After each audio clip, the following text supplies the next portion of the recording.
Donc, à quoi correspondent les cours d'anatomie et de physiologie? D'abord, nous allons définir la terminologie anatomie et physiologie qui ne sont pas des mots utilisés dans le langage courant. En fait, si on prend la comparaison avec un arbre, l'anatomie correspond à la description de l'arbre, c'est-à-dire que le tronc est fait de bois et dans la partie basse de l'arbre, et les branches et les feuilles sont dans la partie haute et sont faites de matières différentes. Ça, c'est expliquer l'anatomie, c'est-à-dire simplement décrire les choses. Par contre, la physiologie, c'est expliquer ce qui se passe à l'intérieur de l'être vivant. Donc si on parle de l'arbre comme on vient de le faire, c'est bien d'évoquer du coup que les feuilles sont nourries par la sève qui va passer à travers le tronc et les branches pour venir nourrir les feuilles. Et donc la physiologie, en fait, c'est comprendre les échanges chimiques, les échanges de liquides qu'on va retrouver dans le corps humain, comment en fait l'estomac se comporte, comment l'intestin se comporte quand on digère, comment la vessie se comporte et quel est son intérêt. Voilà donc l'intérêt de la physiologie.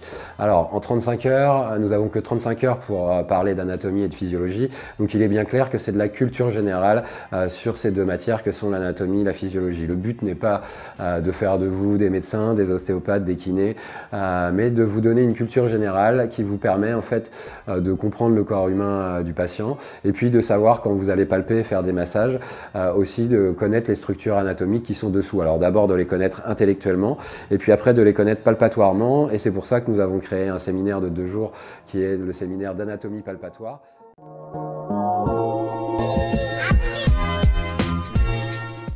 Pour la réalisation des cours, il y a une phase de dessin. Je vais vous apprendre à dessiner, c'est-à-dire que tous les os du corps, nous allons les dessiner. Pourquoi? Parce qu'en fait, on apprend beaucoup mieux les os et la 3D en dessinant, en la reproduisant, plutôt qu'en vous donnant uniquement un polycopier à lire en fait. Donc c'est vrai que tous les os du corps, nous allons commencer par prendre le temps de les dessiner. On aura donc un polycopier pour chacun des cours avec différents dessins.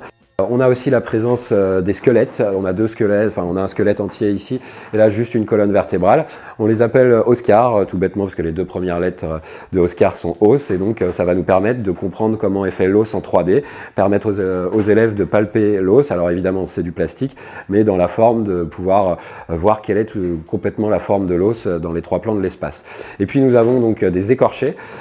C'est vraiment donc des structures en plastique qui reproduisent le corps humain. On est sur une représentation du corps humain, il manque plein d'éléments qu'on n'a pas dans le corps humain, mais ça permet quand même de comprendre comment il est fait.